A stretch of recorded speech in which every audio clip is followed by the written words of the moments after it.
Welcome back to the Clock Tower Files. This is Oracle. And Raven. Yay! And today we are going to do kind of our first character-driven podcast. And we're going to be focusing on Barbara Gordon BATGIRL, with kind of an emphasis on the Batgirl Year One story, but we are going to give you kind of a nice general background of the character in general as best we can. So thanks for joining us, and this is what, our third episode? Yes, the third episode. Oh my gosh, I can't believe we made it to 3. We missed last week. We were at a convention, Yes. HydraCon. Yeah, Hydra Comic Con. That was fun. It was very nice and pleasant. It was very relaxed. Yes, it was very relaxed. We went on Sunday, which was Father's Sunday. Day. Yeah, Father's Day. So there weren't as many people as Saturday, I just presume, but it was still fun. We were still able to do everything that we wanted to do and more, actually. Yeah. So that was cool. So we just wanted to let you know where we are and what we're doing. So back to Barbara. So before Barbara, there was Betty Kane, aka Bat Dash Girl. The dash is important, like Spider-Man. There needs the dash. It's very important. She appeared in Batman issue 139. She and her aunt Kathy, later Kate Kane, were introduced as the dynamic duo of love interests to help not fight crime, but to fight the homoerotic undertones and accusations that were being thrown at Batman and Robin, especially thanks to the wonderful report of Seduction of the Innocent, who pretty much bashed comics in all of their forms. You name it, that man had a problem with it. But especially with Batman and Robin, because they were totally secretly gay and doing it. Just ask him, he knew. So their answer to these homoerotic claims, because God forbid we have a superhero that's gay, they threw Batgirl and Batwoman to basically be the damsels in distress and distractions, really, the love distractions of the Batman and Boy Wonder. But they were quickly written out due to the decline in sales. Batman with this kind of Brady Bunch family hijinks stories were not cutting it for the audience. So the original Batwoman and Batgirl just were kind of like, oh, that was a failed attempt, and kind of written out of comic history. And they were kind of forgotten, and then, of course, years later, they reappear as Batwoman, as we know her now, and Flamebird. And they, of course, deserve to be talked about, but another day. Barbara Gordon, the real Batgirl, according to most fans, the swinging 60s hit, and in 1966, Batman made not his first live action appearance.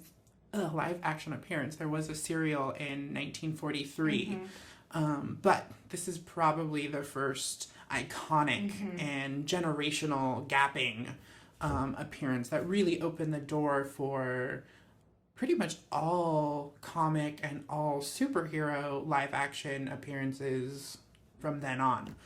So we really have Adam West and the 1966 Batmans to thank for all of the live action superhero stuff we have today. Everything that came after. Everything. We really have to honor that.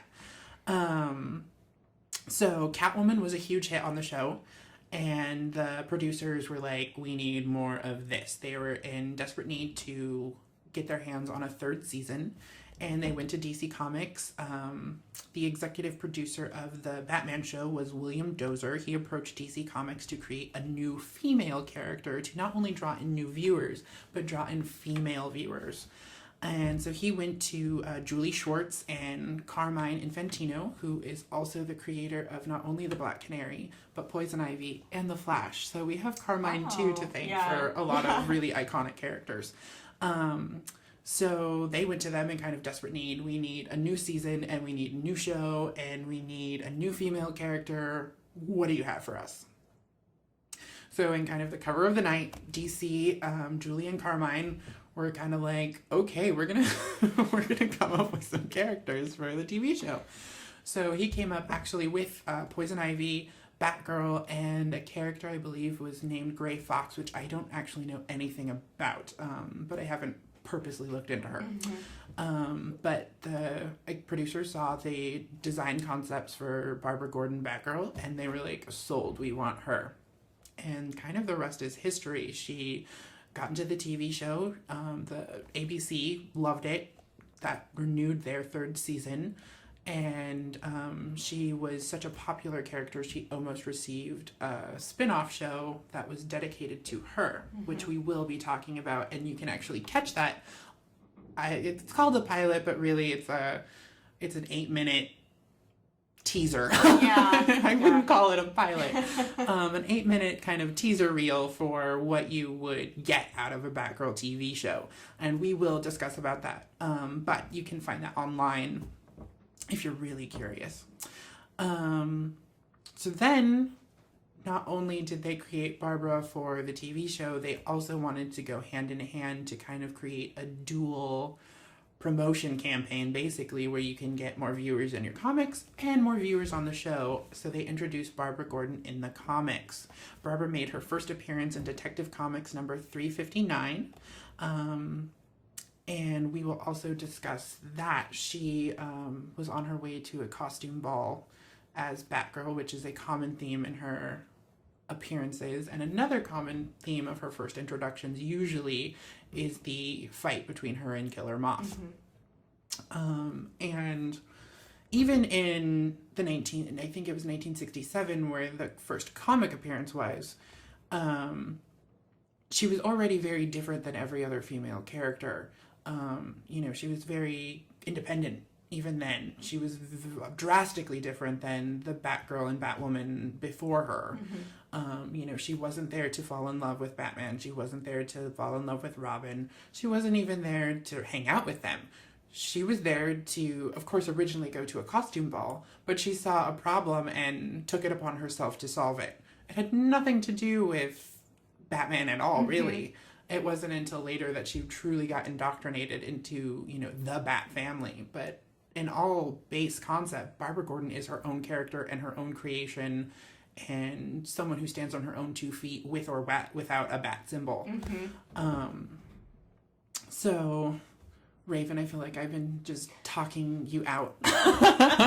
You're giving wonderful background information, which I think is important. So, you can run with it.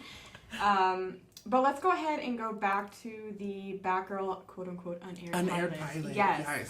Which is the 60s, which was her first appearance on television.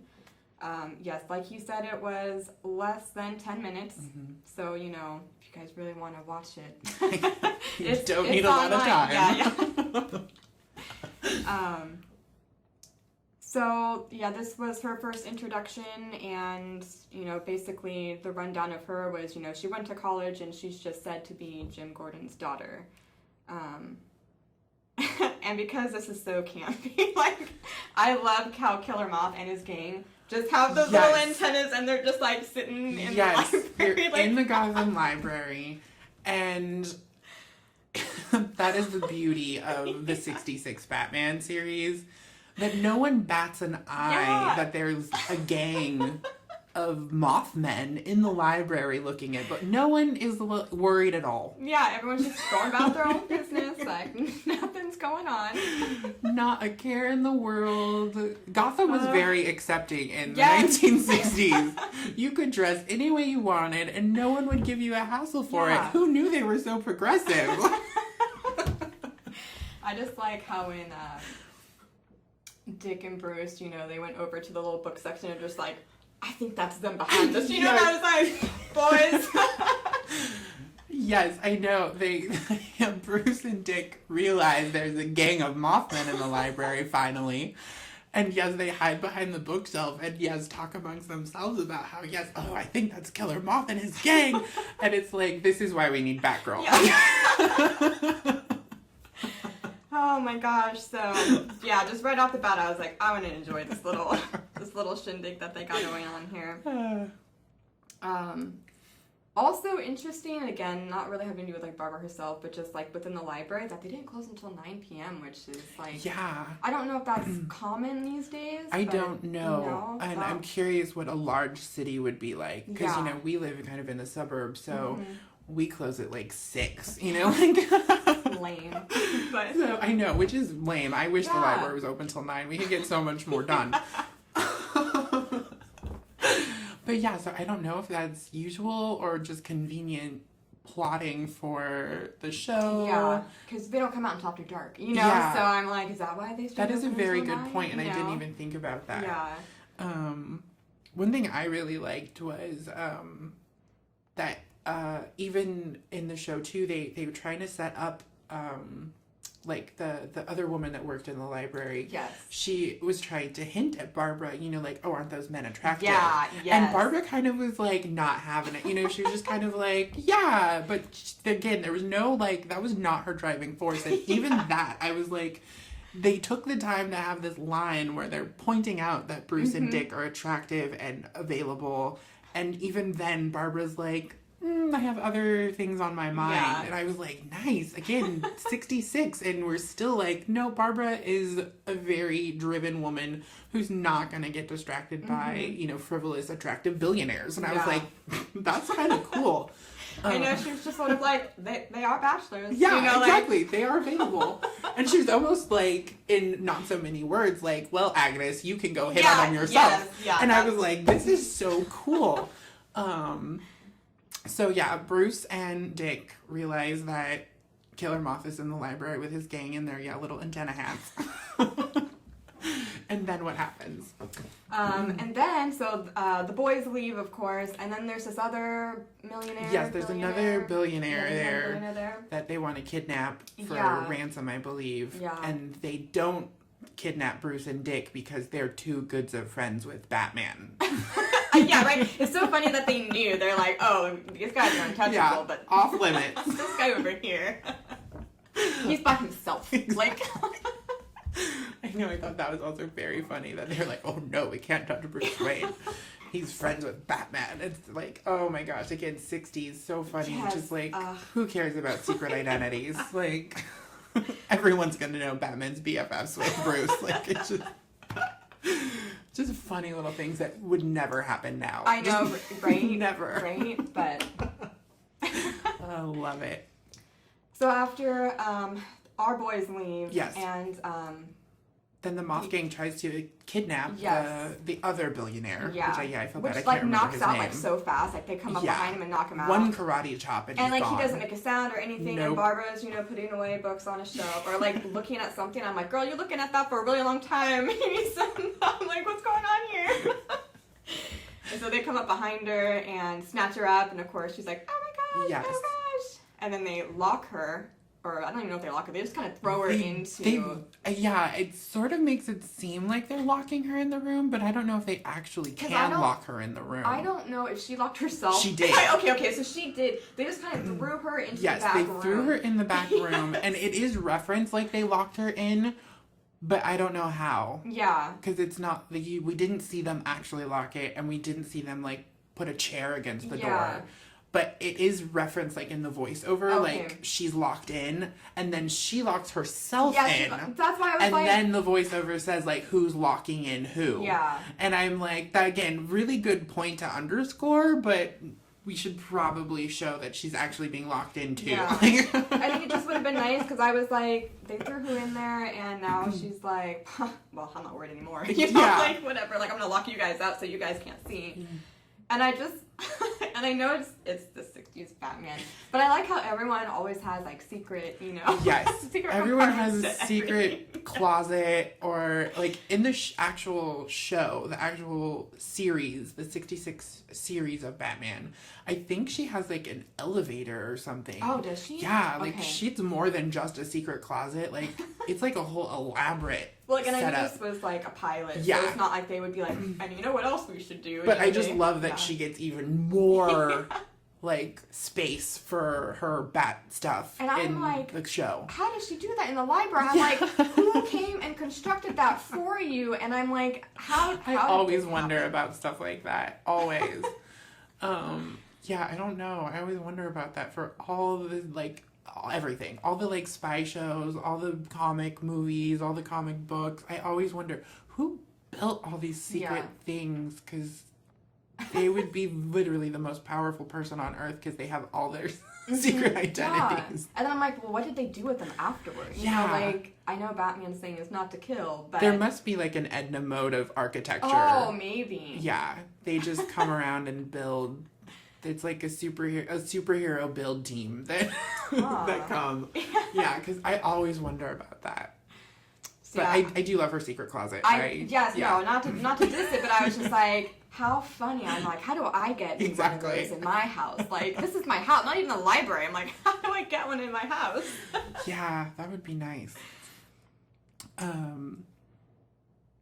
So we go in her secret. One thing I do really like, which, you know, I don't know, as expert as I am on female costume fighters, I don't know how many wear wigs to conceal their identity, except for the Black Canary. Yeah. But I did really like that the very first introduction of Barbara Gordon, she is not a redhead. Yes, I did like that too. She's a brunette and she puts on a red wig. And I really like that because it does further separate her Batgirl identity from her Barbara Gordon identity, which is often actually a common kind of complaint of, you know, the suspension of belief in the Bat comics.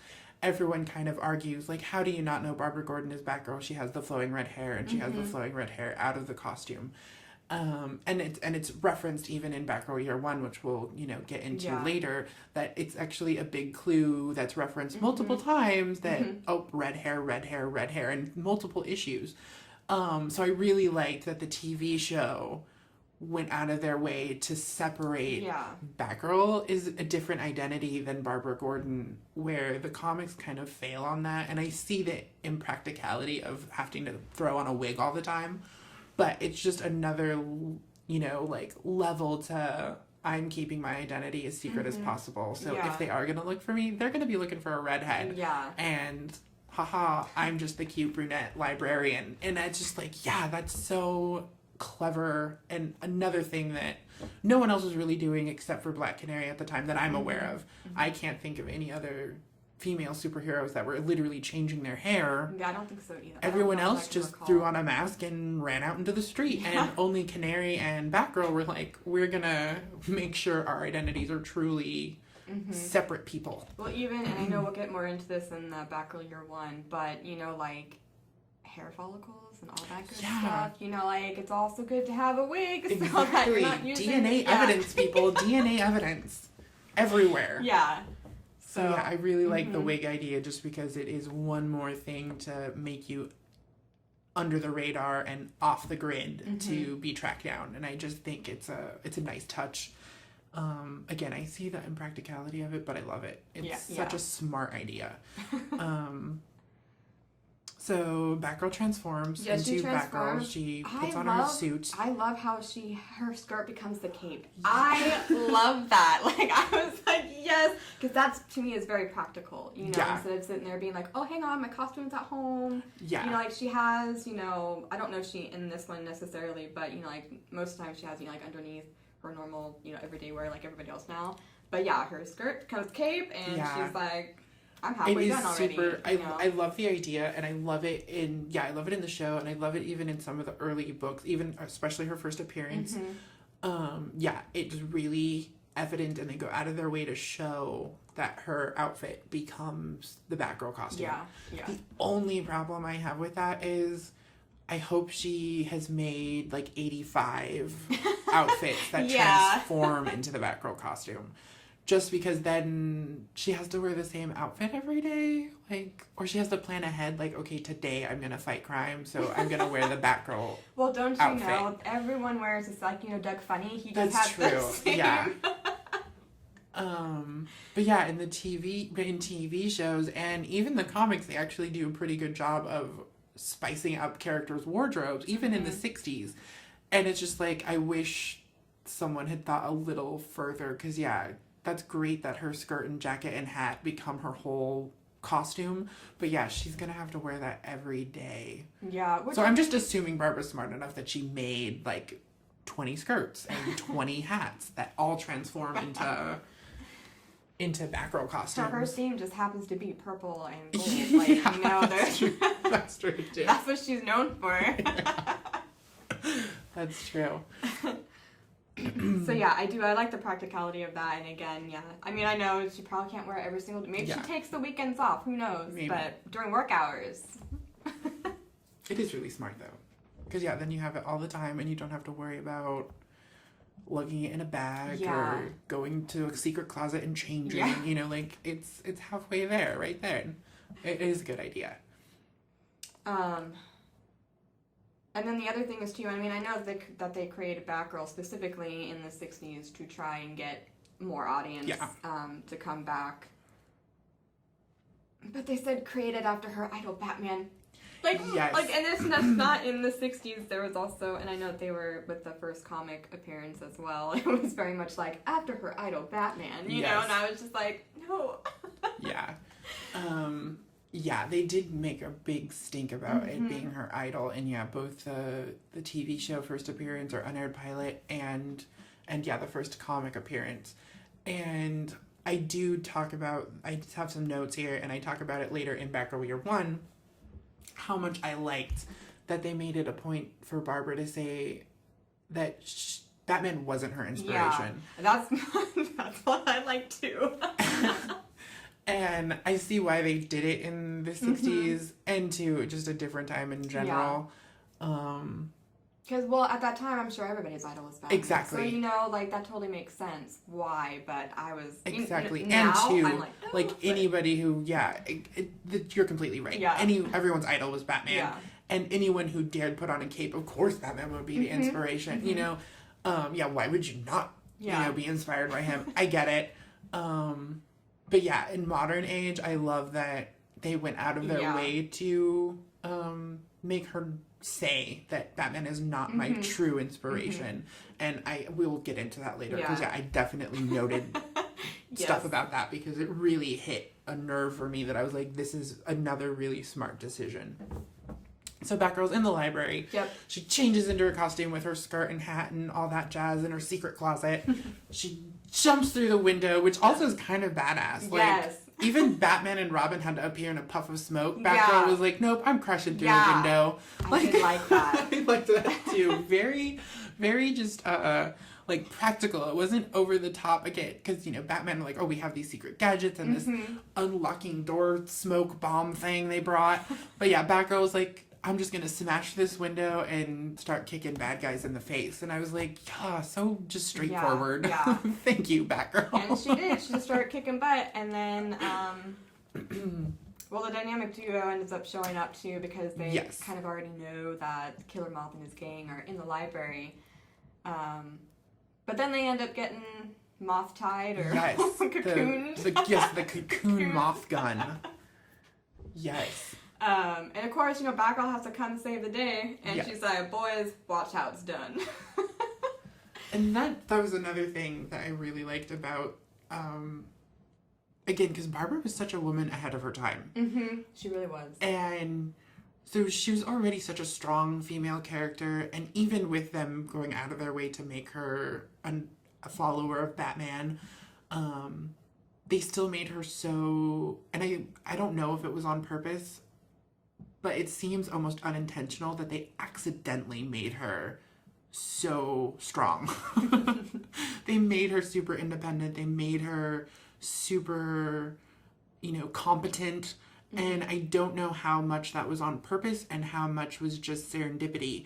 But even, again, the show, again, accident or not, goes out of their way to kind of throw the expectation of men that this girl's helpless and turns the tables. So, like, she's saving Batman from the cocoon, and Robin, of course, from the cocoon web stuff, and she pulls out her compact. Yes, and Robin is like, holy, you know, powder nose time, or whatever he says. It's like, wait, it's time to powder your nose, And Batgirl quick, you know, is just like, no, Boy Wonder, this is my compact laser. And it's just like, yes. Like, even her super feminine things are extremely practical and weaponized, and not in a femme fatale way, in a genius way. Yeah. they are made mundane, so you will think they're useless, and she will zap you with them. Yeah. And I'm like, this is so brilliant and so ahead of their time. Even now, female characters don't have much, that much forethought a lot of the times into what they're carrying and what their gadgets are. So either they're completely mundane or they're completely just knockoffs of what, the boys have. Where, yes, Batgirl stuff is super highly feminine, but it's done in a way that, so again, if she were kidnapped or people were looking through her bag, you would never know that she's Batgirl. Yeah. Where Batman, even now, like, you run through his stuff and it's like grappling gun, batarang, bat belt. And everything's nicely labeled. That too, especially in the 60s, everything has its label. Everything was labeled. Where, yeah, Barbara, genius again, ahead of the boys. She's like, I'm going to have this compact. You're going to go through my purse and think, oh, this girl loves makeup. No, they're weapons. Just, genius. I love that stuff. So she saves the boys, and then well, they all fight. Yeah, they all end up fighting Killer Moth's gang when she frees them. But I like her action moves too, like stuff was so well done. And I know that Yvette Craig was like a dancer and stuff like that. Yes. So it just moved yes, so she was smoothly. a ballet dancer, Yeah. and then I think she did have martial arts training, and she actually could, before the show, she rode motorcycles, which I also love. Because she was like, I could do my own stunts. Yep. And she's like, I had to convince them, but they let me. Yeah, I really liked that. So again, it's just like, just little things like that add to the greatness of this character that even the actress had, these skills already built into her that just added more nuance to the character that I, again, don't feel would happen if you just threw a pretty girl in a bat suit. Yeah. So yeah, Barbara, even in 66 for that 8 minutes was just beyond her time and really inspiring. Even as silly as it was, it was still so well done. Let's see what else here. Oh, well, I just put Batman is full of compliments. Like, because it's so, especially like compared to now. Yeah. Like he was just like, oh, this couldn't have been done without you, like. Yeah, which is I think is a good time to go into the first appearance of her comic, because even then, Batman and Robin are actually really negative. Yes. They kind of condescend. They're very condescending to her. They throw in her face multiple times that she's a girl.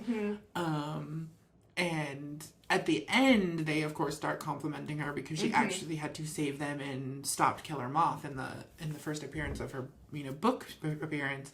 But yeah, it's an interesting flip between how friendly the TV show Batman and Robin were and how kind of dickish and naggy the boys were in the comic appearance. Yeah. But again, I mean, we had to kind of, because the 60s Batman was just really nice all the time. Like in the television series, So like I understand why they did it, and also because they were like, please watch our show. She's awesome. You should totally come back next time. That's true. So like I do understand why they did it that way. But yeah, it's just funny. Yeah, because comic book version, obviously, I mean, he's kind of always just like a. Yeah, he's always more broody, even in the 60s. Yeah. In the book than the TV show, which is always so much more pleasant. It's always such a happier Batman in the show. I was like, we should bring that in, but sometimes. One thing that really bothered me, though, about the comic first appearance is a little more problematic than her TV appearance or her unaired pilot. But one thing that really bothered me about the comic appearance was that instead of her just getting to be really smart, which she was, and they referenced that multiple times in the first, half of the comic appearance, it bothered me so much that Batman talked up Batgirl's figuring out where Killer Moth was just to her perfume. I know! I was like, maybe she's just smart enough to tell that that's a fake panel, you jerk. I know. I was just like really? And then I was like, would you really be able, I mean, because, you know, like, you're wearing your own perfume. Yeah. Like, are you really going to be able to, like, sniff it out? I don't know. She would have had to put so much on. Yeah. Or it would have been like Abercrombie and Fitch. Like, she walked by the mall that day to replace her bat skirt, and she walked by Abercrombie and Fitch, and the smell is just so strong it clung to her. And so when Killer Moth tackled her, that Abercrombie and Fitch smell just stuck to him. That's the only way. That's probably what happened. That's the only way I can think. In like, the how 60s, much? Abercrombie Yeah. Fitch. That's how smelly they are. They've smelled over generations. That's still the spray from the 60s we're smelling today. Oh my god. But, like, how much perfume would she have to bathe in order for Killer Moth to hug her and it wear off so much that location after location later, he still smells like that perfume and hiding in a secret room that we can still smell. Like, that's stupid 60s comic logic. Yeah. I was like, really? And super biased. Like, again, she couldn't just be smart and figure out that that's a fake panel. Nope. It had to be her smelly perfume. Like, oh, that really bothered me. It bothered me so much. Especially when they did such a good job, though, through the rest of the book, showing that she's smart and clever and quick thinking. To then be her final crimes, you know, clue solving was, oh, I smell my perfume. It's just like, oh, what a letdown at the end. Could have gotten Bat Dog to do that. Yeah. Such a letdown, but yeah, the books are always harder on harder on the girls. Unfortunately, but she made it through. She did. She still made it through. So, and should we move on to Batgirl Year One? Yeah, we can. I mean, she Unless beat the you bad have- guy. yeah, not really. Seriously, one of my last comments is just like, he basically welcomed her in open arms. Like, I was just like, it's so true though, and it's so different from like all the comic book stuff. It is. Well, just really that too. After Batgirl gets introduced, you know, it's really just a downward spiral from then. That Batman just gets darker and darker and darker and darker. So it too makes sense that he just gets harder and harder and harder on not only her but everyone. Yeah. Because we don't want it to single out like he's just. Yeah, he's not just hard on Barbara. He is hard on everyone. Yeah. But it's just, I guess a sign of the times that just every generation he just gets a little bit darker and a little bit unpleasanter and a little harder just on everyone. The 60s were a much simpler time. Yeah. Lots of perfume and weird bug ear masks, you know, like things have changed. So going back to, moving on to Batgirl Year One, we jump to 2002-2003, which Batgirl Year One is a retelling of the Batgirl origin. So we still see her going to the costume masquerade ball. We still see her facing Killer Moth. The only thing that really changes is just everything's more modern. And we really get to flesh out the motivations of Barbara and her connection to Batman and the mantle of Batgirl and how all of this kind of unfolds to what we know present day of Barbara Gordon. And I think it's done, you know, really quite masterfully. Just a little bit of background about the book. Frank Miller, oh my god, I'm totally gonna kick myself if I got that wrong. Batman Year One came out in 1987 and was by Frank Miller. I'm right. Okay. Whew. Jeez, I was about to lose all comic book cred if I got that wrong. Like, literally. Fired, kicked out. Not well, even, it was nice knowing you guys. Yes, not even allowed to look at books anymore. Oh my gosh, it was just that momentary brain lapse, and I was like, I know it happens because then you're like, is that right? You're like, shoot. Oh, scared me for a minute. Yes, Frank Miller in 1987, he did Batman Year One, and it was a huge success. And it did basically the same thing that all the Year Ones do. It revisits the origin. updates it a little bit, fleshes it out, and it was a huge success. And DC didn't really know what to do with it after that. They're like, this was really well received, that's awesome, and then they didn't really do much, which is actually really common if you look at a lot of, in any medium, you know, movies, film, TV. A lot of the times they get a success and they weren't prepared for it to be a success, kind of like Wonder Woman. And then they're just kind of like completely stunned what to do with the success now. And that's kind of what happened with Batman Year One. And then they didn't really do anything with it. They were just thrilled that it sold well.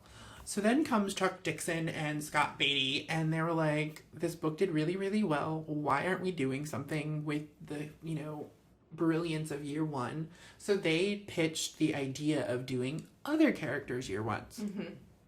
And that, of course, started with Batman had Year One. Why don't we do Robin? So that turned into Robin Year One. Well received, well liked. They pitched, I believe, Batgirl and then Nightwing. That order might not be right. It might be Robin, Nightwing, Batgirl, but I think it's Robin, Batgirl, Nightwing. So 2002, 2003, they get the green light for Batgirl Year One. Our writer, as previously stated, is Scott Beatty and Chuck Dixon. Artist is, I feel like I should give credit to these people. Artist is Marcos Martin. Inker, Alvaro Lopez. Separations is by Heroic Age, which if you don't know what separations are, that is where you separate the, basically the colors. It's flatting. So you can go in and render the images. But that's if you're a comic artist. Like most people don't. That too. Most people don't even pay attention to inkers or even colorists, let alone someone who takes the time to separate all the individual like images to then actually be able to color the book. But props to you guys because it's really hard. Really hard. He knows. And it's time consuming. Ugh. Jeez. And they don't even get paid that much. Oh gosh. Separations is hard. Rock on to you colorists. It's hard work. And then Actual Colors is by Javier Rodriguez. So, what are your impressions of Batgirl Year One? Because I've read this book. I got it in probably 2004, 2005. Whenever it came out in trade, I got it in trade. And that was my first time reading it. And I've pretty much read it regularly since then. Yeah, since so I've probably read it a good 50 times. He's read it multiple times. So what was your impression? I have not read it multiple times. But overall, I really liked it. I do like how they brought in, well, because, okay, listen, so when Batgirl first came out, we didn't know that she was going to become Oracle, so there wasn't a lot of references to that, but since we know that's where she goes. I do like that they reference, you know, specifically Oracle Cassandra in this one. So I do like that, how they kind of open with that.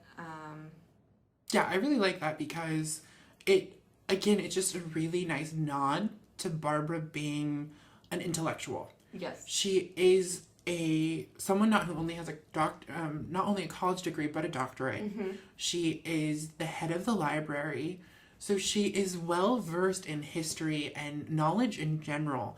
And so to reference these ancient myths and these kind of philosophical analyses of Greek myth is just another layer to Barbara and kind of getting to show off her intelligence and her kind of, you know, worldliness, which I don't think even Batman, who's, you know, they're always tooting how he's traveled the world and you know, studied with all these masters and learned all these things. He never really shows off that he's super worldly. If we do, it is just like an act of convenience, you know, like, oh yes, I learned this in Tibet. Well, okay.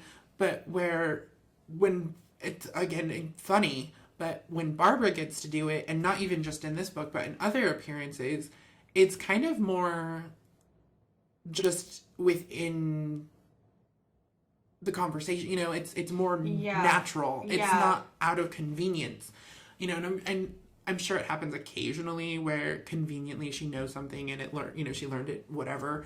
But a lot of the times Barbara's intelligence is just her character and not just this convenient backstory of, oh, well, she knows lots of things, like Batman, you know, who knows lots of things. And it just plays into the story where it's actual Barbara's character that she's just intelligent and knows a lot of things. So it comes up in her conversation and in her thought process because she just has all of this information in there. So I really liked that. And of course, I'm very biased to Oracle and oracles. So I just personally really like that nod. But again, just a really smart thinking that, well, Barbara would think about stuff like this because that's her nature. She's a book person. She's an intelligent, you know, intellectual person who thinks not just about, you know, the present, but these kind of more abstract and, I don't want to say fantasy, but, you know, these kind of more philosophical, kind of more, you know, cognizant concepts. And I really like that. Just excuse me and my Oracle / Batgirl pride parade here. He is very close with these characters, if you couldn't tell. If you couldn't tell.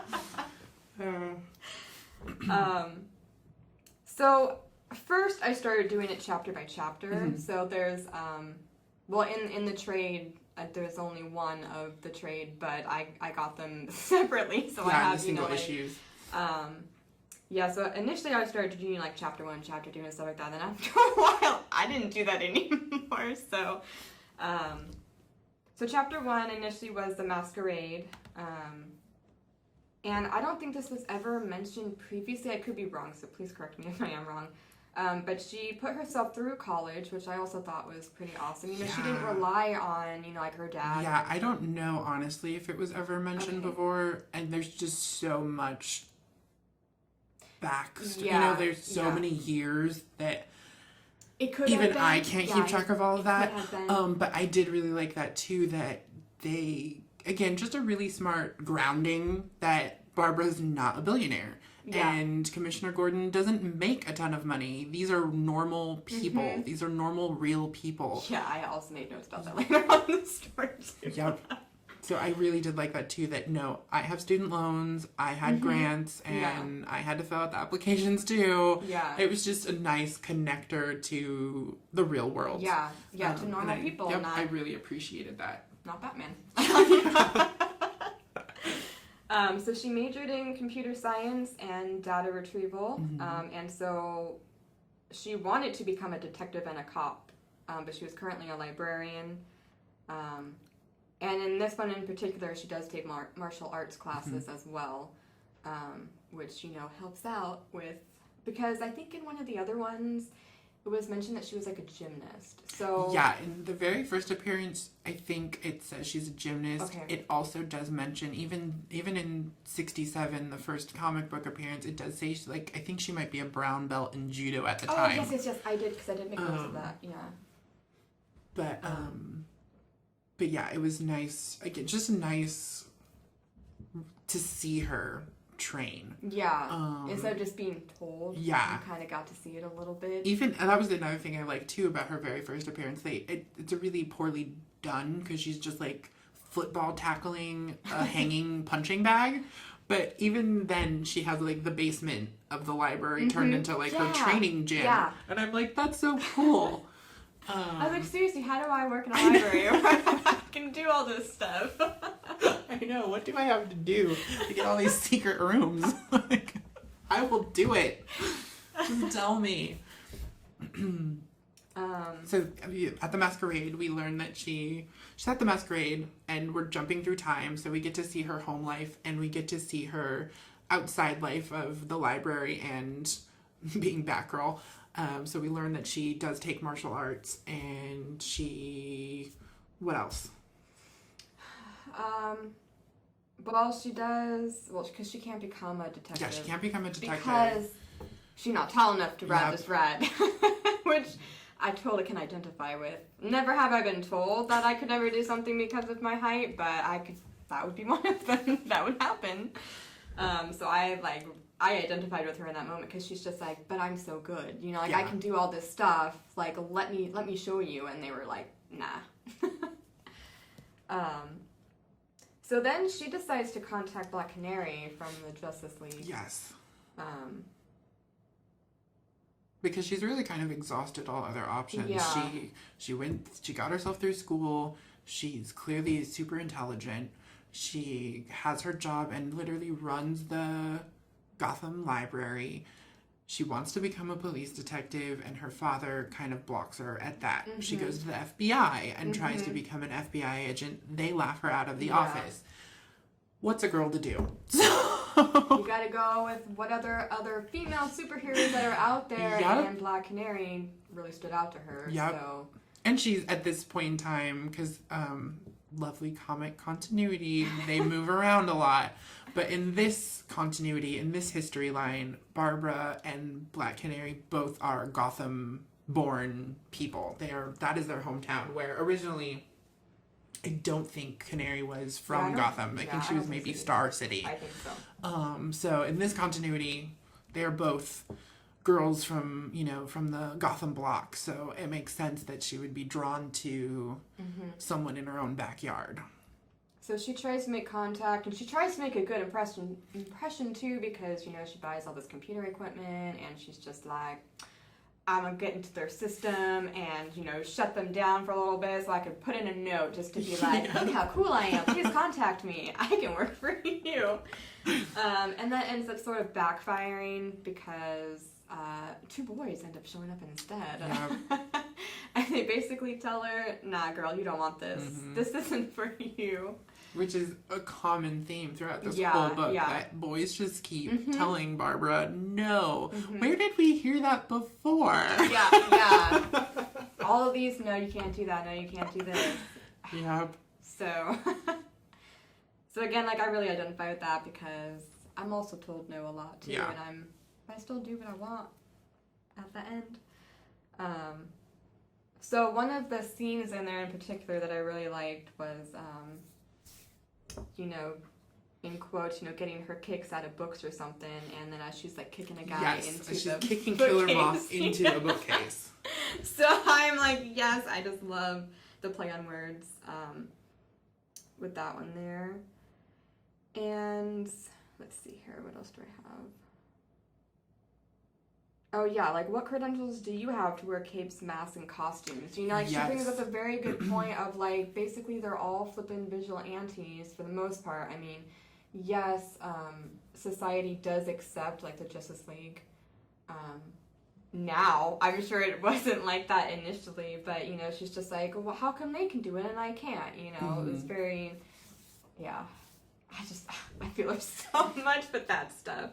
Yeah, this goes back to again a theme we talk about a lot. Well, we just referenced the all the boys saying no, and her not understanding why she can't do it, and it goes back to a lot of what we were talking about during the Wonder Woman movie, and it goes back to the Batman not being her inspiration, which is definitely nailed in this book.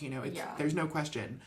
And I relate to that, I of course too relate to being, kind of underestimated and kind of second guessed and kind of told you're not capable of, doing, anything.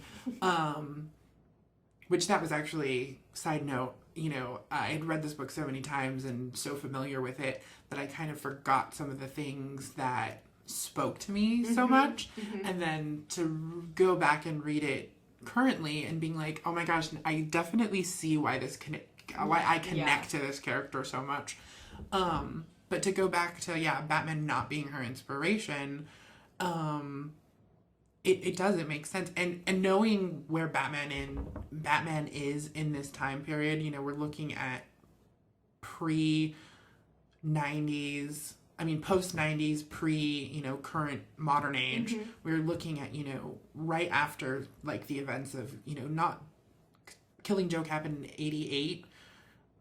So, just really, in comic book time, a short period after. So we're just kind of coming out of the dark 90s comic. Yeah. So we know what Batman's like in, this really dark period of comics. And to know the character, he's still beloved by everyone. Yeah. You know, like, everyone Yeah. loves Batman. That goes without question.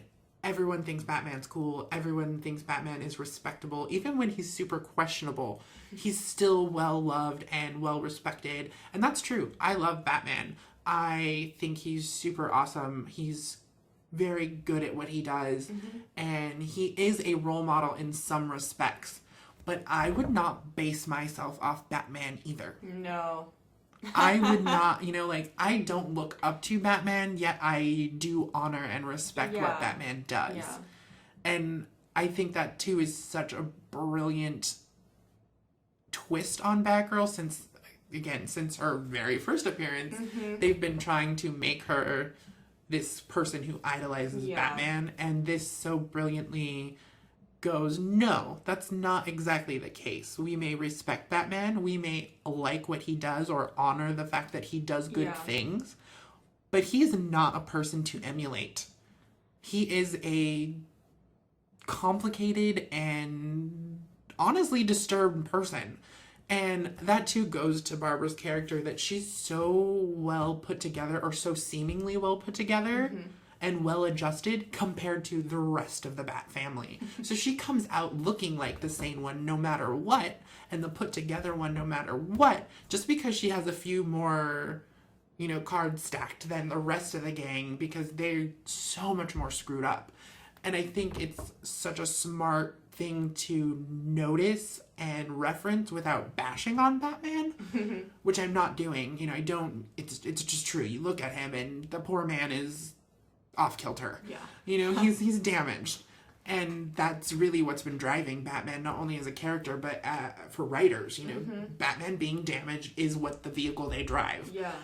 And so to sit there and be like, oh, these characters look up to him and idolize him and want to be him, for someone to finally say no.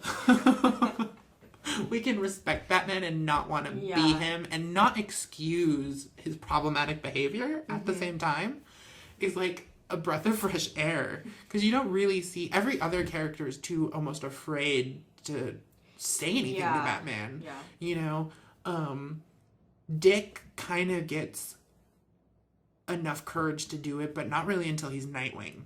You know, and that's kind of why he becomes Nightwing, because he wants to not become Batman. He wants to venture off on his own. But everyone else, all of the Robins when they're Robins, all of the extracurricular superheroes in Gotham just kind of put up with Batman. Even the Justice League. Only Superman and Wonder Woman, I really feel, are, again, the ones who are brave enough or not afraid enough to kind of call Batman on his shit. Where everyone else just kind of goes, well, it's Batman. Yeah, and, you know, they just sit up straight and go, yep, And where Barbara, from the beginning, is not afraid to question him. And it goes back to her being more put together and more, you know, well-adjusted. And being so sick of being questioned that I am competent and exactly what are your credentials to get the respect that you're demanding. And no one does that. And it's really nice to see, you know, at the time in the story, you know, she's 18? You know, it's nice to see, you know, an 18-year-old who is grounded and self-aware enough and confident enough to go, I get it. You're a badass and you're totally capable, but what deems you any more capable than I, and I'm sure I can outdo you in some ways, if not all of them. And obviously she's not as well trained physically as him yet. But listen, she just got her feet wet. Like, exactly. And this is year one. You know, she just put this costume on. But like that too, like I don't honestly know, does Batman have a degree? That is a very good question. Yeah, I honestly don't Batman. know. Because we're always told Batman traveled the world and he's learned all of this stuff, both, you know, knowledge-wise, like scientifically, and, you know, he learns a lot of things throughout his travels during, like, Batman Year One. Before he puts on the suit, we are constantly told he just knows a lot of things. Yeah. But has Batman actually gotten a degree? Has he actually become an expert in a field? Barbara has a doctorate. She is literally taken years to master her skills. And Bruce just went on vacation. Yeah. You know, like, I'm curious, does Bruce Wayne actually have a degree? That is interesting, and that's definitely something we should research for a future podcast, because I'm curious now, too, because I've never questioned that before. I didn't until, honestly, again, rereading this book for probably the 60th time, and really analyzing, what superhero school did he go to? Yeah. And not even superhero school. What school did you go to, Bruce Wayne? Because we have the diploma for Barbara. We have the proof that she is capable and knowledgeable and truly skilled at her craft. And later on, we see that go into Oracle. Mm-hmm. She does things Batman can't do. Mm-hmm. Batman is brilliant and capable of many a thing, but he can't both be Batman and Oracle. Yeah. Oracle is Oracle, and he turns to her for a reason. So I'm curious, what do you have, Batman? Yeah, that is a good question. Question. I would like to know. So we're gonna have to research. Does Bruce Wayne have a diploma? I wonder if some fan already was out there like hardcore searching. Yeah, I don't know. So Barbara is sick of being questioned. Yeah, and really, I'm gonna make a shirt. It's gonna be dramatic hair flip. No, I'm gonna do what I want. We're gonna make a shirt. I will purchase that one because I'm gonna be wearing that all the time. Because seriously, like that, I think too. That's what so. Like there are many a thing, just like Wonder Woman. There are many a thing that are inspiring, but it's so nice to have a character express the same frustration you have. Yeah. Even if it's in a different way. To resonate with that frustration of being questioned and underestimated and denied at every turn, and to then not only question that and to express that, but to genuinely call them on and wonder what actually puts you above me. Mm-hmm. And that question is very valuable because 9 times out of 10 there is really no reason. It's just because. Which of course further adds to the frustration, but and then you snap and you put on a costume and punch him in the face. Which is kind of what happened. In a roundabout way, yeah. So then Jim, I guess, invites Barbara to go to the little masquerade that's going on. Because Barbara is basically in a depression because everyone has underestimated her. Everyone has told her no. She's exhausted all avenues. The Black Canary never got her message. The boys at Justice Society turned her down. The FBI turned her down. Gotham Public Library, the Gotham Police Department, turned her down. Her father has laughed at her. Mm-hmm. Everyone is kind of laughing at her. Her sensei's a dick. Yeah. I know we didn't get hardcore into that. Yeah. But, her sensei, too, is a sexist dick who really also berates her in front of the class because she's feminine and small. And just assumes she's weak. Yeah, but she showed him what? She definitely showed him. So she basically goes into a depression because she's like, wow, I am just stuck here. And really kind of starts to question herself and her place in, the world. And so, Jim invites her to the masquerade ball because he just wants her to get out of the damn house because she literally just mopes around. Which I can feel that hardcore too, Barbara. There's a reason this book, I relate to her so much. I'm seeing all of the signs now. And then she gets struck by, because she's still, not only is she depressed, but she's pissed off. And that is a dangerous combination because she gets invited by her dad, who even he's trying to do a nice thing, but even then he throws in a dig about there will be boys there. Yes. He's trying to be nice, but he still can't even help himself that, like, a boy will be a distraction. A boy will fix your problems. And so not only is she depressed, but now she's pissed off. And then he makes that dig, and I think that dig, too, is really the spark that lit the fuse that made her go, I'm going to piss you off now. Mm-hmm. And that really is the start of Batgirl.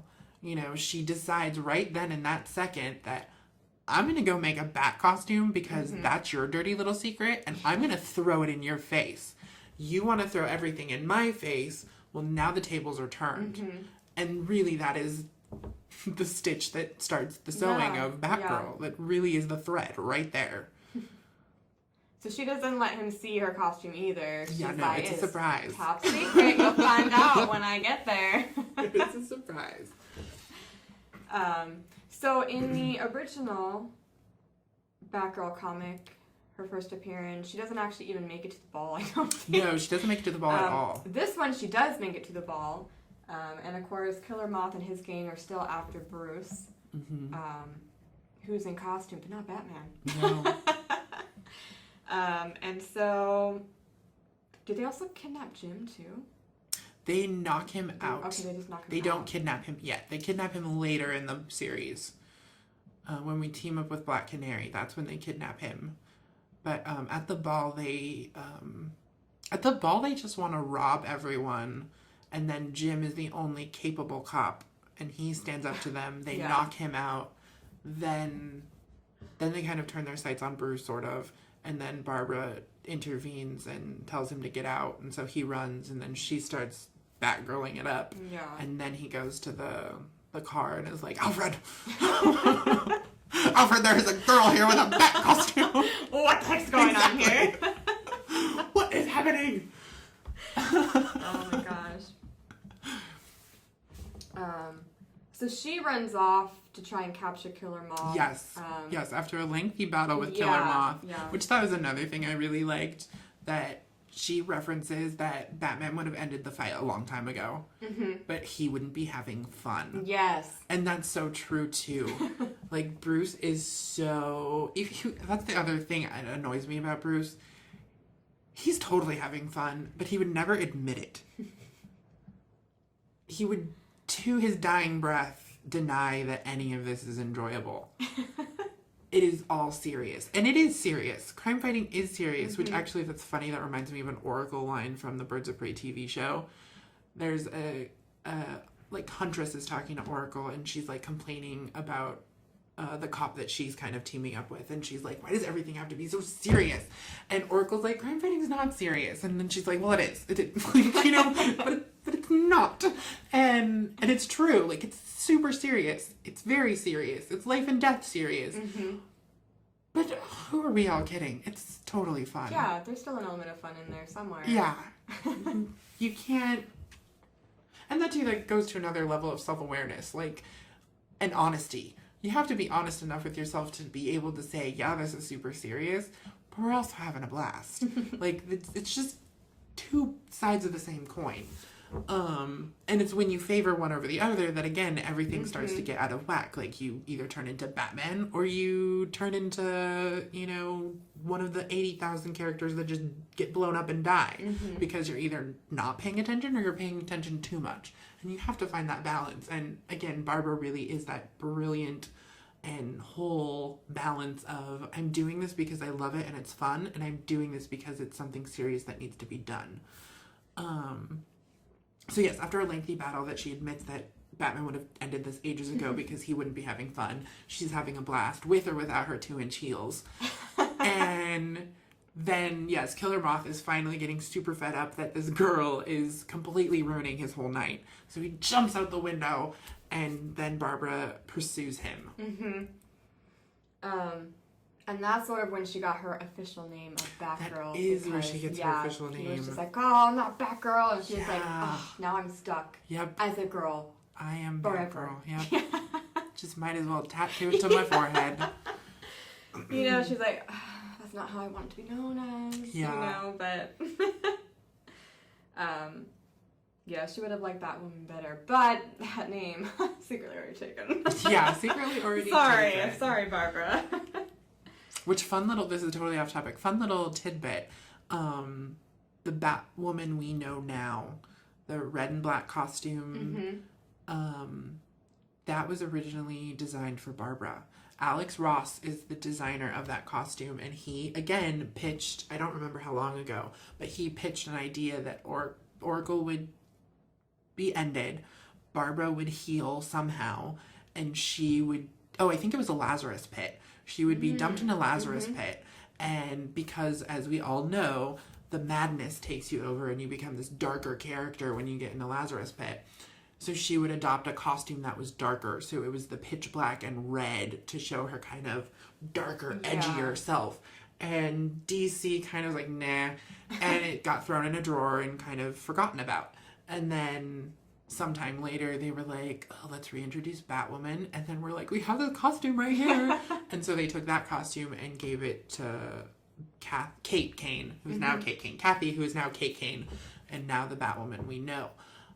So funny that even then Batwoman was still supposed to be Barbara and still taken away from her kind of unintentionally. She just can't bridge that, which is fine because I'm biased, so I love Batgirl to Oracle. But yeah, it's just this kind of reoccurring theme, both kind of metaphysically within the book and in reality, that she just can't bridge to becoming Batwoman.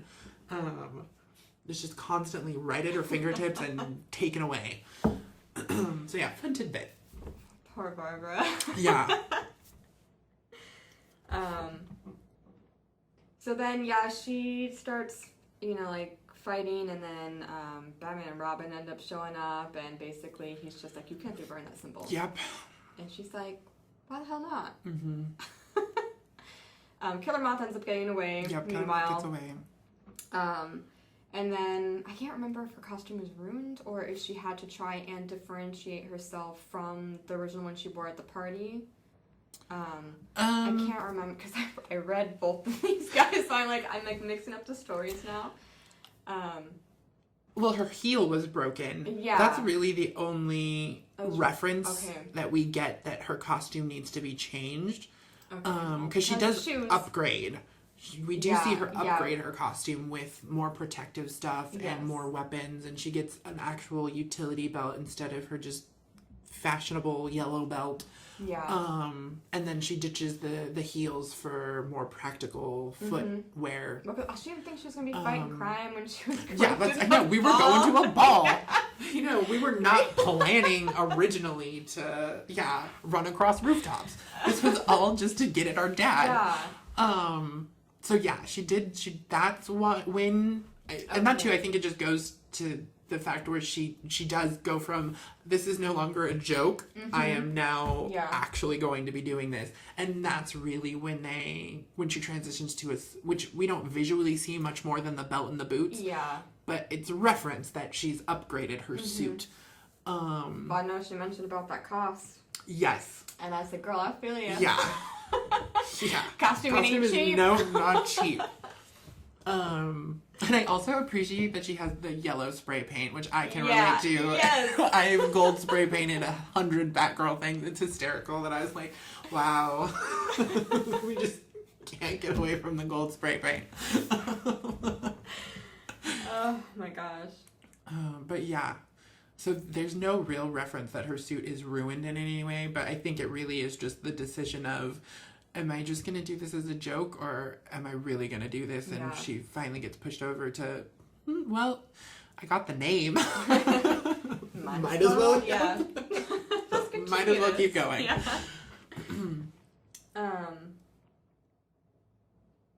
And then I also have a note in here that Batman tries to demonstrate that she doesn't know everything or anything about crime fighting or safety for herself, because then I think, she because of course, she's like, this is getting serious now, so she goes out and buys all these things.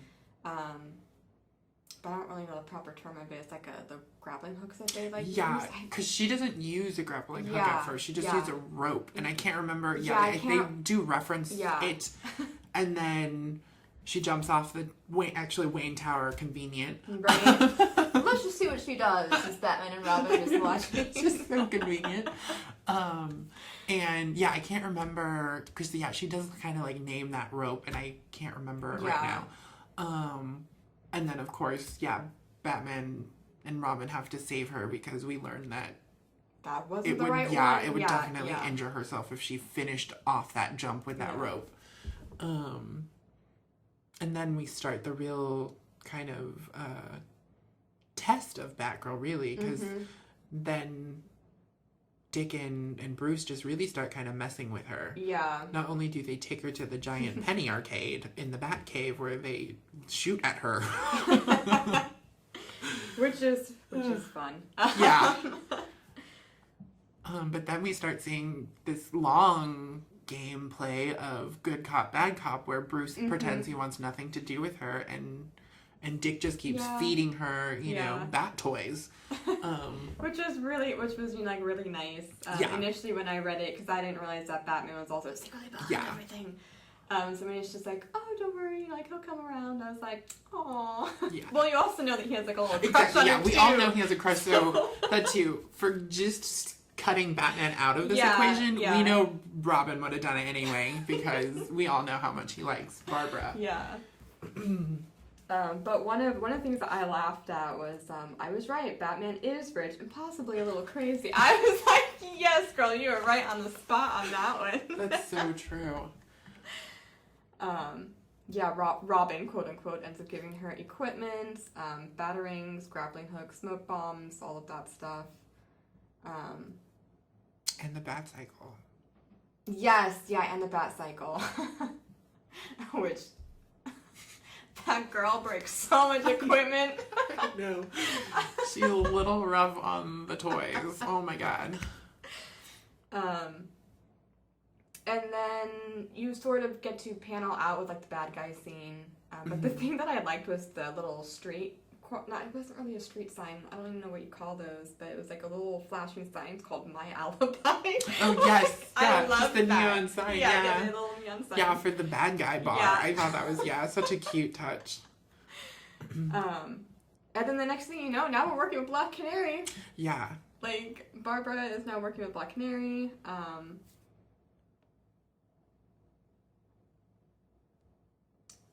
And I think they end up just going after what they believe to be Killer Moth. Yes, they go after what they think is Killer Moth and Firefly, but really they're doppelgangers who are trying to frame the real Killer Moth and Firefly. They end up kidnapping Commissioner Gordon, and they set the detective agency building on fire because that's where Jim Gordon was. That's how they kidnapped him. And that's how Black Canary gets tied in, because she gets the report that the fire is not only happening in Gotham, but it's her father's old detective agency. So she transports there because she hears about the actual crime and kidnapping, and Barbara is basically doing the same thing, and they end up being at the same place at the same time. Let's see here.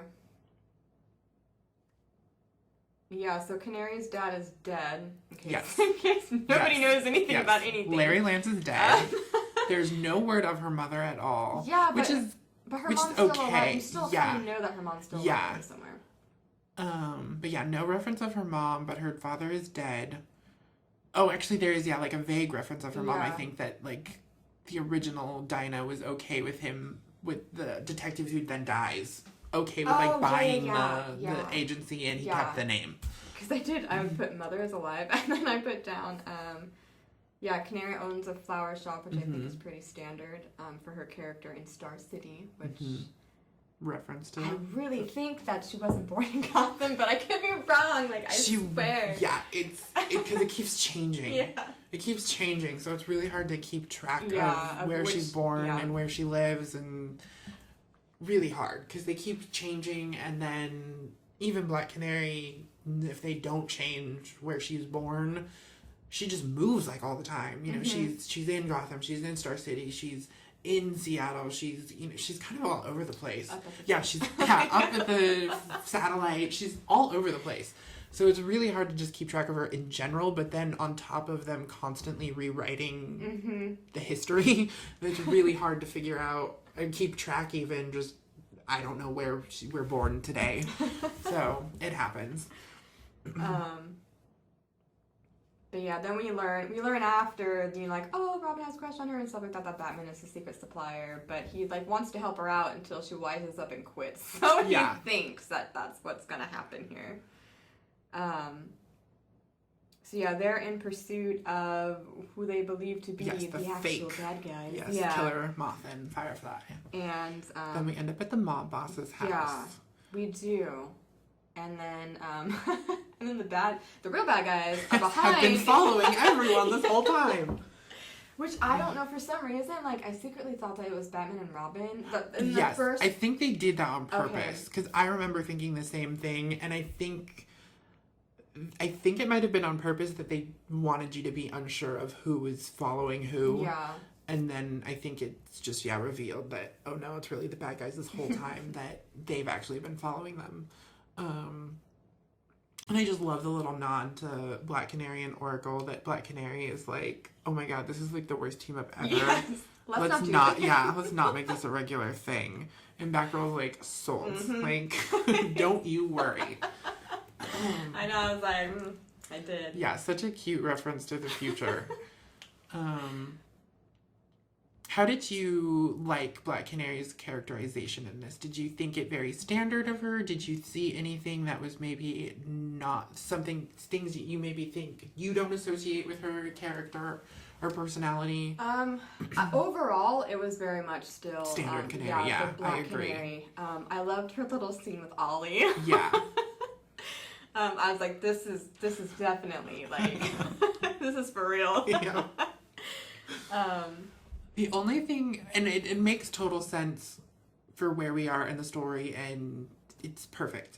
But me personally, it's just funny to see Canary in kind of such a leader role. Like, she's not leading, and not that she can't lead, but it's so apparent. They make it so apparent that Canary's experience exceeds Barbara's, which is true. Yeah, I mean, you know, it's true. Right now, this literally is like her first real case, and Canary's, obviously been, canarying for a lot longer and grew up around it. There's no hiding behind it.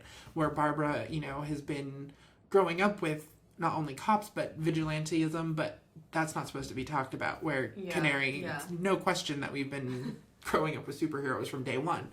But it's just so funny to see, usually they're on somewhat equal footing. It's just so funny to see drastically that Canary is actually so much more prepared for this situation than Barbara is, and that is such a character reversal. Yes, but it makes sense for the story. Yeah, for the story, it didn't seem out of place. Yeah, not at all.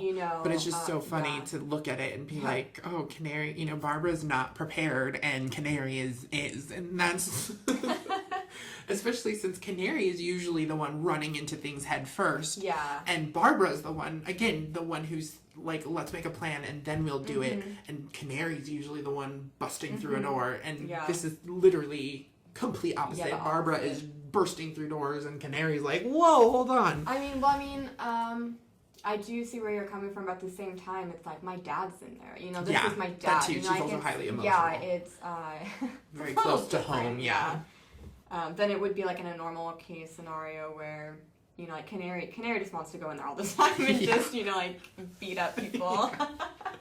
That's another scene I love, when the mob guy is giving her his house is blown up thanks to Firefly, and Canary sends Batgirl off because it's gonna get very high profile. The cops are coming, and this guy is mouthing off to Canary and that it's her fault that the house has exploded, and just chewing out her, and she just gets sick of it and punches it in the face. And I'm like, there's the Black Canary, like there she is. So that's why, to me, for the most part, I was like, it's pretty much, like it totally is. It's just funny. Because, again, it's just that little bit of time we see her kind of role reversal. Yeah. And then there she is. She's back. That's the Dinah I know a little more. It's just funny. But she did, and I don't know if I wrote it down in my notes or not, but I did like when Barbara was finally like, and I need you to do this, and she's like, oh, there you go. Yep, exactly. There's the Bat, and there's the Barbara we know. And again, it was very well done. And those of you who don't know, Chuck Dixon, who's writing this book, or co-writing this book, he, at the same time, is writing Birds of Prey. So he's both writing young Barbara and Dinah and experienced Birds of Prey Barbara and Dinah. So it's interesting to see how well he meshes them both in the separate books as well as de-age them in this book and explore younger them to experience and friendship them to not friendship them. It's really masterfully done, but that just shows how well the writers have connected to these characters. You know, they really understand the headspace of these characters, which is really nice. So then we kind of get to the end of the book, really. Barbara has to finally face the killer moth and Firefly, which she again just brilliantly does literally on the fly. She's connected to a helicopter, getting thrown into buildings, and she stops them. And then, of course, Batman and Robin get the credit for stopping them. Yes, they do. I put girl does all the work, and boy got all the credit. And then I guess we move to the mini adventure with Robin and Batgirl. Yeah, which I did like a little bit with the Condiment King. Yes, the Condiment King. He is another character I think was originally and only created for the Batman animated series that then got bridged over to comics. So yes, he and Harley Quinn, the survivors of the animated series. So yeah, I know we kind of mentioned it before, but Batgirl totally destroyed her first little... Yeah, she destroys her first bike on the Canary mission, and here we are with Robin, and she gets a brand new one. A brand new one, even this time with her, with the her bat signal on it, or bat symbol on it. And 5 minutes in, and she throws it in front of a train. And Robin's just like, you need to be a little more careful. Like, holy cow, girl. Yeah, she is a little rough. But yeah, and then they ended up defeating, quote unquote, the Condiment King because he was a joke, in all honesty. And Barbara's like, is this it? Like, what the heck? You brought me all the way out here. We had to go down all these stairs in the motorcycle, which she has never done before, by the way. She was probably like, what the hell? I'm just supposed to run down all these stairs with this motorcycle? Yeah. Dash through all these people in the subway. Yeah. And then... That, too, is such a good character moment for Robin. Like, we get to see his playful side and his kind of self-absorbed side. Like, he's definitely showing off, but not in in two ways. In a I'm trying to impress you way, and in a I'm trying to show you I'm better than you way. Which is, because, he knows she doesn't do this. He knows she's not usually riding her bike downstairs and through crowded public, spaces. And even she's like, you're enjoying making me look like an idiot. Yeah. And it's true. Like, part of him is totally enjoying knocking her down a few pegs. And the other part of him is totally trying to be like, look how cool I am. Like, he's in, he's like in this really, which is super Dick Grayson to me. Like, he's constantly jumping between super this. Dick. Yeah, a super dick, and I'm trying to flirt with you. Yeah. And it was even, at 14 or whatever how old he is, it's just like, yep, that's a dick. Like, trying to get us to like him and hate him all at the same time. But I did like, because I put in here, because Batgirl did mention, I think you enjoy humiliating me. But I was like, I don't really think that was, his true intent, though, was to, humiliate her. I think it was just more so to show her sort of, the ropes. This is seriously what you're going to be getting yourself into. I'll make it sort of fun and stuff like that. But too. I didn't think it was. That's really, interesting. Yeah. I'm just so Barbara Gordon that I'm like. I know. Yeah, I'm just like, that dick's trying to make us look bad. Because if I were her, I would definitely be feeling. Because that would be my first instinct too. That he's trying to make me look bad. Yeah. But I think that's Barbara and I.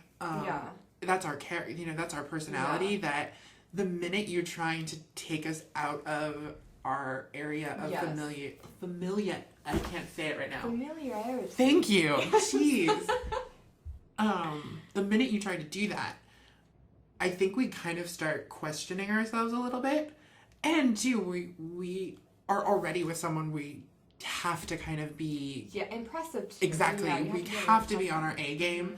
And so the minute not only are we already have to do that, so there's pressure on that, but the minute you take us out of our area of expertise or, our comfort zone, it's just added extra pressure. So instantly our first reaction would be to, just kind of be on the defensive because we already feel like we have to prove ourselves. Yeah. And now you're making us look dumb while we do it. Even though, that may not be his full intention or even high on his intention list or maybe not his intention at all. Yeah, I actually see what you're saying. But I'm just so... But if I in was the head of her, I'm just so in her head. Yes, I would definitely be like, this boy is out here just to sit here and be like, you can't do this. Yeah.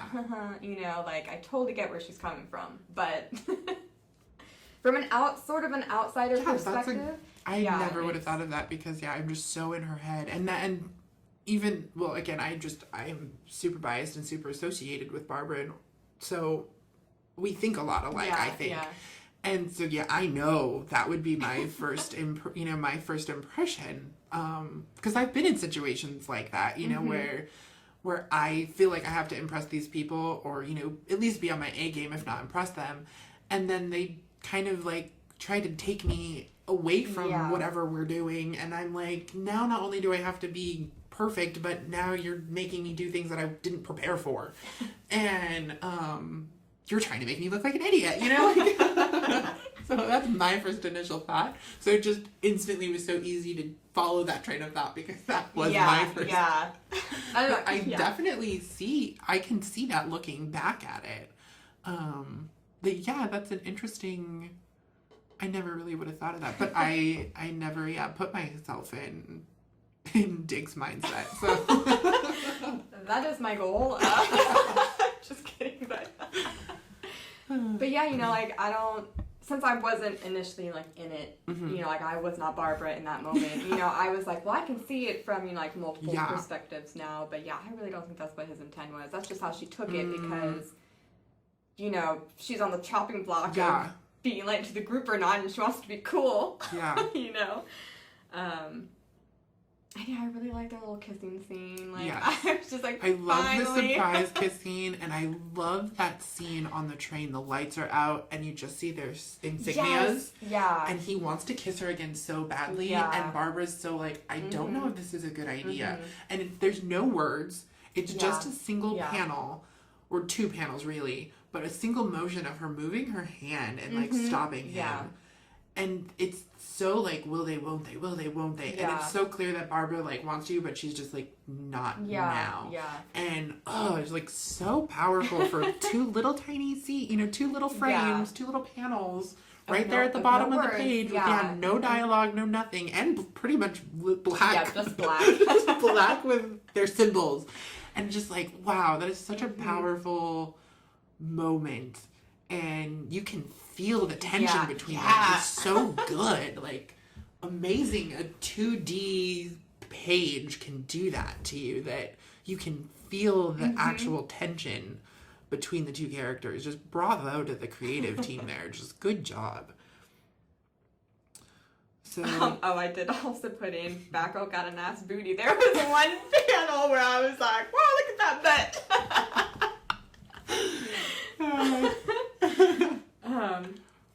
But obviously before that, because that was sort of like the aftermath of RD defeating, I don't even know if I have his name. Blockbuster. Which is, he's this big brute guy. Yeah. But I think it's just another nod to the future. Blockbuster. The Blockbuster in this book, in Batgirl Year One, is an earlier version of a Blockbuster you will meet later in the Birds of Prey. Okay. The one in the Birds of Prey is the brother of this one. This guy, I think, was maybe a scientist, and it's kind of like the Hulk. He was like experimenting on himself to make himself, stronger or whatever, and he ends up turning himself into this overpowered brute with no brain. And then his brother is like basically like a mobster, and he kind of follows the same approach, and then there's of course like a whole backstory to it, but he ends up becoming like an intelligent version of this blockbuster, of his brother's earlier version. So I think it's just a nod to past and present again. And just the fact too, he's also this big hulking threat, you know. He's not something you would easily take on by yourself. His hand is bigger than my face. Like I was like, oh god, I'd be so terrified. But I knew she didn't know really what their ultimate goal was, or like who they were fighting. So like in that moment, you know, beforehand, after he, you know, surprise kissed her, she was just so fed up with everything. She's like, I want to be able to do stuff. No, you're no longer calling the shots. You've been doing that all day. I want to be able to do it. And then she learns, maybe I should have listened. Yeah, maybe I should have took 1 second longer to, Because, she's like, I want to be able to lead. You know, like, stop trying to tell me what to do. As your elder. No, you know, like. But yeah, after that, obviously, she was finally able to kind of outsmart him. So he's knocked out. And then Jim Gordon starts to sort of piece together red hair, which we spoke about with the 60s Batman series. But that's when it's a good idea to have a wig versus having your real hair out. And they do a really good job, too, of making Jim not blind to the whole situation, because the whole book he's constantly questioning, like, is my daughter really doing that? Like, is Barbara Batgirl? And it's not, which I think they do a good job throughout all the comics of really making Jim question and aware and not being willfully blind that Barbara is Batgirl. So I appreciate that, because he's supposed to be this, you know, brilliant detective. And so for him to just be completely oblivious that his own daughter is running around with her red hair and her face and kicking people, you know, like right in front of him. And he's just like, whoa, that's not Barbara. You know, like I really appreciate, and they really do a good job of making him question throughout all of the incarnations, I think. But this one particularly, that they don't make him some blundering, you know, blind, you know, detective. And at the same time, we're supposed to think he's this brilliant detective. So I really appreciate that the whole book, they constantly have a clue here and a clue there, that he's not stupid. And then even to seal the deal at the very end of the book, they make Robin dress up as Batgirl. So we can have a Batgirl in the same room as Batgirl thing and throw him off the scent. That part was hilarious to me. And then Robin's just like, I thought you liked me. Like, why is she making me do this? Which is ridiculous. We all know Robin liked wearing the batsuit. Like, he's like, a future of what? No. Yeah. You know, he was like, I'm going to turn this into Nightwing later. Like, oh my god. And then to close off the book, we have, you know, really the epic, you know, being accepted into the fold. You know, Barbara's finally let in. She gets to prove herself with the dummies, and then gets, you know the secret of Batman, and gets to be Batgirl. Gets to honorably be, you know, Batgirl. She's not just running around the streets willy-nilly, that she is part of the team, you know, 100%. Which I thought was really nice, too, because, again, Bruce is such a dick all the time. I know. That it was nice to have a kind of solemn yet heartfelt moment with Bruce where he truly is letting down his guard and saying, you know, you've proven yourself, and I at least trust you enough to try this with my blessing. So it was a nice ending to this book, and to Barbara as a character to get gratification that, see, I can do this, and I proved myself to you, even though I didn't have to. Because she could have just kept doing whatever she wanted regardless. But it was nice for him to acknowledge that she was capable. So it's nice to see Bruce not be so edgy all the time. He was a little nice. There's a little bit of niceness. Yeah, it's somewhere in there. I mean, nice, you know, he did take in Dick, though, so, you know, like... he's not a complete dick. Mean, you know, it's just they love to make him look like that all the time, and And I think it's important for everyone to remember, that there's a heart in all of that black leather, you know? No matter how small. Exactly. All those bat ears, somewhere in there, there is a heart, and he is a nice guy. They just love to portray him as such a hard ass all the time. It's hard to like him sometimes, and it's nice, these little moments where you're like, that's the Bruce I know, you know, he is a nice guy. There is one thing, when she was in the simulation at the end with the scene with the Joker. Yes. After she defeated everybody else, the Joker was sort of like her last trial. And of course, in this one, she's able to, kick his butt and stuff like that. But obviously for the people who know that she becomes Oracle and what happens with the Joker, it symbolizes that, like she won't be Batgirl forever, but it also symbolizes that she'll move on. Like to become something else, because she ultimately, will defeat the Joker by showing him that just because she has, she can't use her legs anymore, that she can get him in other ways and whatnot. So, I really just like that the one little scene as well in there. I'm glad that they again, this creative team really did a masterful job of like that moment. It was very powerful, but it wasn't a full page spread. Right. It wasn't the whole half the page. It wasn't a full page. It was, again, this one last panel on that page. Yeah. And it still packed a wallop. It really good job. Like, just such a good job as creators that they managed to hit you with so much in such small packages. Going back to even just the panel with no words. Yeah. Like 2 little tiny panels and you get so much. And here's one panel with just Joker's face. Yeah. And you get hit with so much. Like, it really just good job. Like, this is really kind of a good reference for what really good comics can be. Just bravo to the creative team. They did such a good job of really doing masterful work in their respective jobs. The artist did a phenomenal job portraying thing in art, and the writers did a good job of writing, as well as knowing when to not say anything. Yeah. When to let the artist speak. Yeah. It was such a good balanced team that they really just top notch. And this book, for those of you who remember Wizard magazine, which was like because this is kind of pre, the internet. Yeah. This book was coming out when there were like message boards, which don't like exist anymore. But, they still exist. But it was like message boards, but there wasn't really like, all what the internet is now. It was still like, it was baby internet. And then you still had to get magazines, like fan magazines, and read articles in a book about this stuff.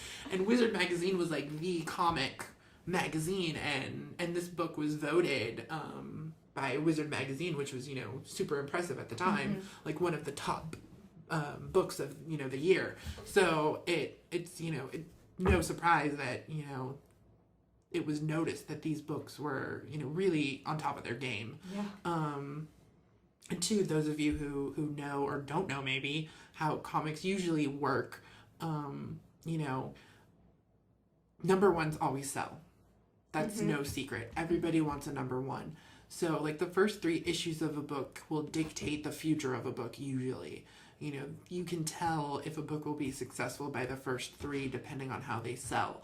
And this book was very unusual that it didn't sell a ton for the first 3 issues. It was kind of on the lower side. But as the book went on through its 9-issue run, the further into the series we went, the higher the sales went, which is totally unheard of.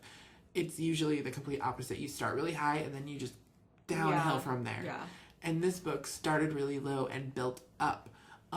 That's why you can't be canceling shows either, because you never know. You gotta give them a chance to at least run through their first story, that initial run, so they can, at least get their footing. In case you didn't know, I hate it when they cancel shows and they don't even let them finish their season.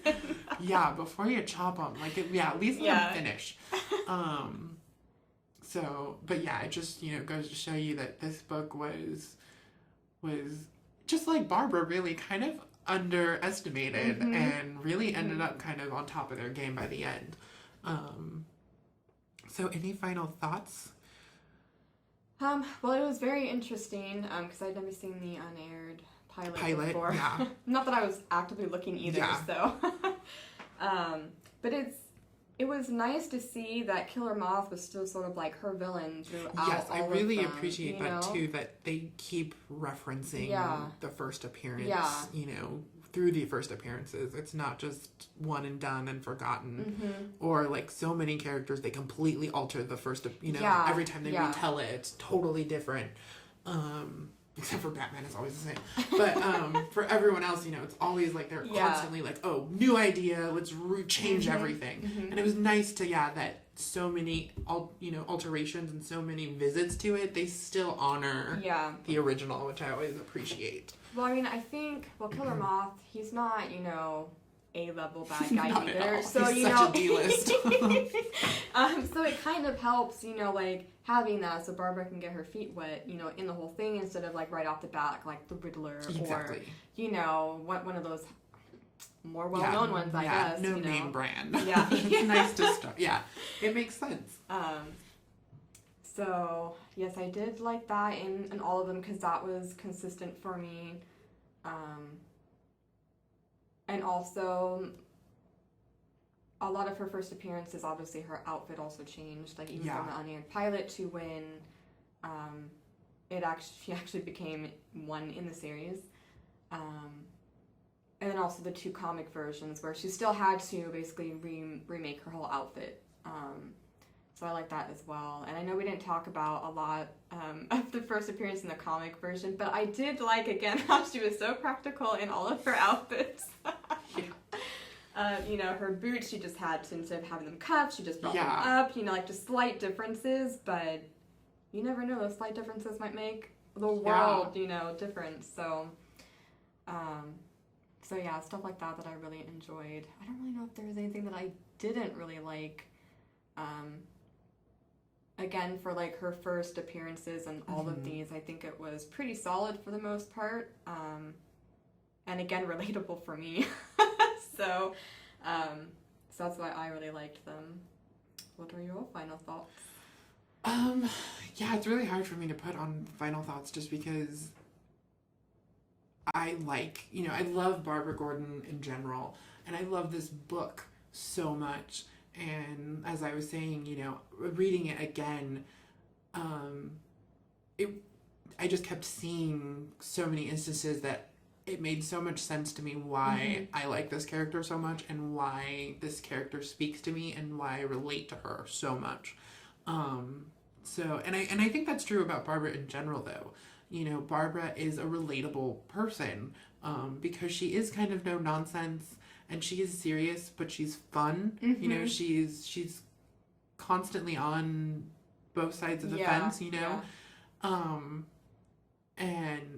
And she's a more grounded character than most comic characters. So it is easier to use her as a proxy to the comic world and easier for people to, I think, get introduced to comics through her because she is just so much more relatable than a billionaire.